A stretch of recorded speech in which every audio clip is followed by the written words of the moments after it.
मैं भारत का अमर दीप हूँ जो वतन पर मिट गया वो शहीद। मैं भारत का अमर दीप हूँ जो वतन पर मिट गया वो शहीद। तिरंगे को देता हमेशा सलाम हूँ मैं, भारत का वीर जवान हूँ मैं, भारत का वीर जवान। नमस्कार, मैं हर्षित त्रिपाठी, कक्षा 8 universal convent senior secondary school का छात्र आज आप सभी के समक्ष सीबीएसई एक्सप्रेशन सीरीज के तहत अपने कुछ विचार साझा करना चाहूँ।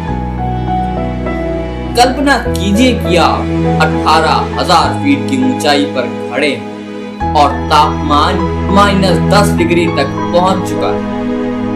लेकिन समस्या तापमान या ऊंचाई नहीं है, समस्या है सामने खड़ा हुआ दुश्मन जो लगातार ऊंचाई वाले क्षेत्र से आप पर गोलाबारी कर रहा है। जाहिर तौर पर ऐसी कल्पना करना आपके लिए और मेरे लिए वाकई में मुश्किल है, लेकिन ये कोई कल्पना नहीं, वास्तविकता है। सच्चाई है कारगिल युद्ध की, जिसमें पाकिस्तान ने हिंदुस्तान पर अवैध रूप से घुसने की कोशिश की, लेकिन हमारे देश के जाबाज सैनिकों ने पाकिस्तानी सेना को उनके देश वापस खदेड़ के भेज दिया। लेकिन उस दौरान हमारे देश के कई जाबाज सैनिकों को अपना जीवन भी कुर्बान करना पड़ा। उन्हीं में से एक सैनिक थे कैप्टन विक्रम बत्रा, जिनका जन्म हिमाचल प्रदेश के पालमपुर में हुआ था। इनके पिता का नाम गिरधारी लाल बत्रा और माता का नाम कमलकांता बत्रा। विक्रम बत्रा की प्रारंभिक शिक्षा डीएवी स्कूल और उसके बाद पालमपुर के सेंट्रल स्कूल से प्राप्त की। स्कूलों के दिनों से ही वो अपने देश से अथाह प्रेम करते थे, जिसकी वजह से उन्होंने अपनी देश की सेवा को अपना धर्म समझा। ये दास्ता है वर्ष 1999 का, जब पाकिस्तानी सेना ने कारगिल की कई चोटियों पर धोखे से कब्जा कर लिया और तब भारतीय सेना ने ऑपरेशन विजय शुरू किया और उस युद्ध में महत्वपूर्ण भूमिका निभाई हमारे कैप्टन विक्रम बत्रा ने, जिनकी कहानी हमारे लिए प्रेरणा है। एक ऐसा इंसान जो कहता था ये दिल मांगे मोर।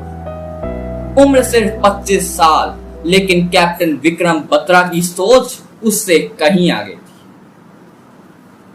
और कारगिल युद्ध के समय विक्रम बत्रा जम्मू कश्मीर राइफल की 13वीं बटालियन में अधिकारी थे, जिनके खौफ से दुश्मन कांपते थे।